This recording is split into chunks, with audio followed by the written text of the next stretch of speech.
Alleluia, Alleluia. Everybody sing Alleluia, for the Lord has risen, it is true. Everybody sing Alleluia. 30 years he walked the land. Alleluia, Alleluia. To all in need he lent his hand. Alleluia, Alleluia, Alleluia.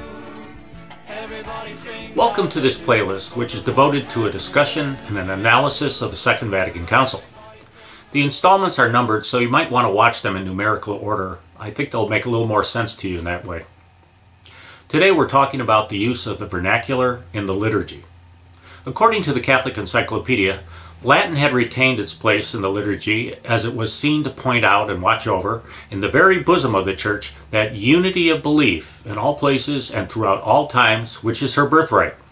As you may recall, in the last few installments we've been discussing how the Council of Trent established the traditional Latin Mass as the sole universal liturgy of the Roman Rite. The Council anathematized anyone who would ever dare change the liturgy of the Latin Mass into a new one. The screenshot that you're seeing is from the EWTN website, and it says that the 22nd session of the Council of Trent also declared, "The Mass may not be celebrated in the vernacular." Though the Mass contains much instruction for the faithful, it has, nevertheless, not been deemed advisable by the Fathers that it should be celebrated everywhere in the vernacular language. Now, one thing that jumped out at me immediately was that the English translation on the EWTN uses the word should. The Mass should not be celebrated everywhere in the vernacular. But the word should is a recommendation, while the English word shall would be a command. Once again, I should note that I'm not an expert in Latin. However, it does seem that what the Council Fathers were saying was that celebrating the Mass in the vernacular is not expedient. In a proper translation, there is no equivalent to the word should. Another way of translating this is that the Fathers deemed that celebrating the Mass in the vernacular is not helpful.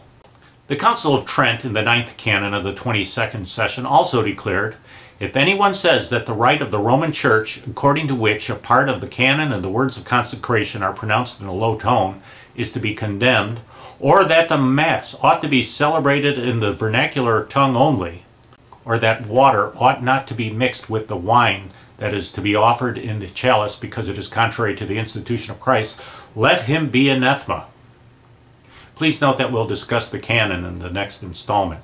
Years after the Council, Pope Pius VI declared in a papal bull the proposition that it would be against the apostolic practices of the plans of God, unless these ways were prepared for the people to unite their voice with that of the whole Church, if understood to signify introducing of the popular language into the liturgical prayers, is false, rash, disturbing to the order prescribed for the celebration of the mysteries, and easily productive of many evils.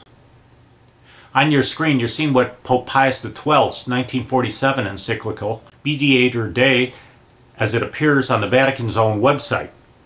Article 60 says, "The use of the Latin language, customary in a considerable portion of the Church, is a manifest and beautiful sign of unity, as well as an effective antidote for any corruption of doctrinal truth. In spite of this, the use of the mother tongue in connection with several of the rites, meaning Eastern rites, may be of much advantage to the people.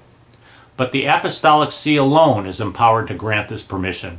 It is forbidden, therefore, to take any action whatever of this nature without having requested and obtained such consent, since the sacred liturgy, as we have said, is entirely subject to the discretion and the approval of the Holy See."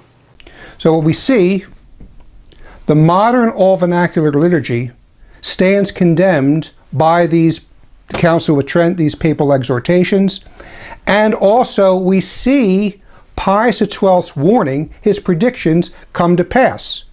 We see with this all-vernacular liturgy and the new liturgy, we see the breakdown of unity that he talked about, and the corruption of liturgy, primarily through the introduction of the Novus Ordo Mass, which was a Mass that was written to satisfy demands of ecumenism. And we also see the countless liturgical abuses that flow from this new liturgy. Objection.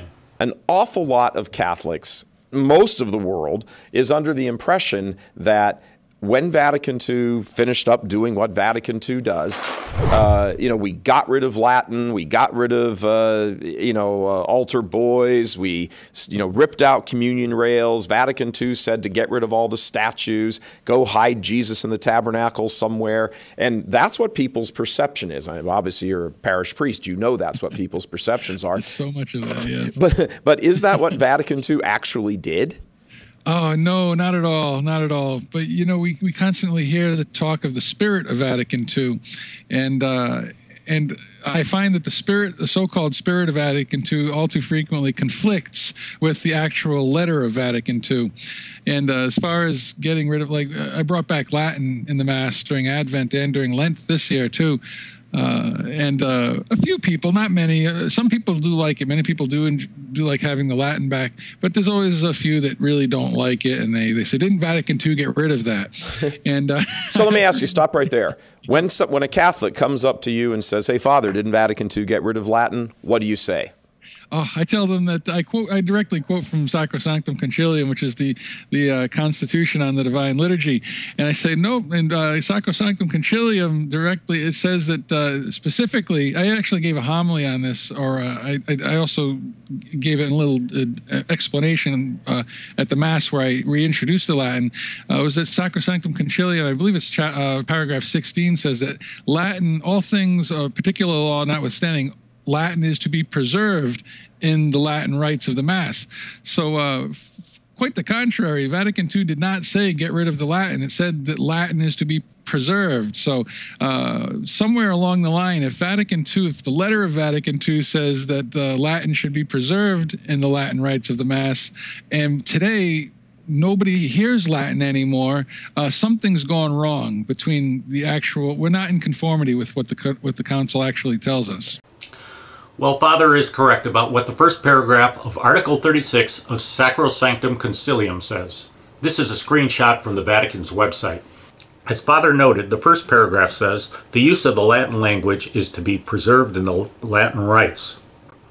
However, there are 3 more paragraphs to Article 36, and the second paragraph says, but since the use of the mother tongue, whether in the Mass, the administration of the sacraments, or any other parts of the liturgy, frequently may be of great advantage to the people, the limits of its employment may be extended. This will apply in the first place to the readings and directives and to some of the prayers and chants. The third paragraph adds that it is for the competent territorial ecclesiastical authority to decide whether and to what extent the vernacular language is to be used. Their decrees are to be approved, that is, confirmed by the Apostolic See.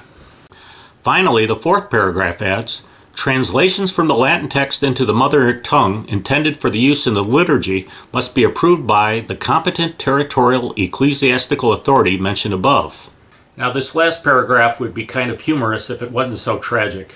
As most of you know, the original vernacular words used in the Novus Ordo Mass were such a wild departure from the Latin Mass that Pope Benedict XVI felt compelled that he had to rein it in. So what do you think? Was Sacrosanctum Concilium an attempt to change church dogma in regard to the use of the vernacular? Or was there wiggle room in the earlier church documents? Did the fathers of the Second Vatican Council wordsmith Sacrosanctum Concilium so that it didn't conflict with dogma? Or is this a question of gradualism, where the Church's doctrine of not using the vernacular in the Mass was gradually chipped away a bit at a time, even before the Second Vatican Council, but then the Council paved way for the introduction of an all-vernacular Mass? So what do you think? I'd like to hear your thoughts. There aren't a lot of subscribers or a lot of viewers on this channel, but I do think that we might have enough folks watching that we might be able to have some interesting discussions. So please feel free to post your comments below. In the next few installments, we're going to be taking a closer look at Sacrosanctum Concilium. We'll break it down and try to get a better handle on what the Council Fathers really intended. And we'll really break it down, try to determine whether Sacrosanctum Concilium changes church dogma. In the meantime, this Sunday, you might have a choice between driving 1 hour to a Latin Mass or driving just 5 or 10 minutes to a more convenient Novus Ordo Mass. But please consider choosing the Latin Mass. In regard to the Novus Ordo Mass, if there is another option, please don't go to the Novus Ordo Mass. Baby, please don't go. Baby, please don't go.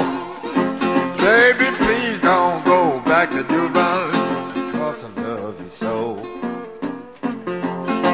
She got me way down now.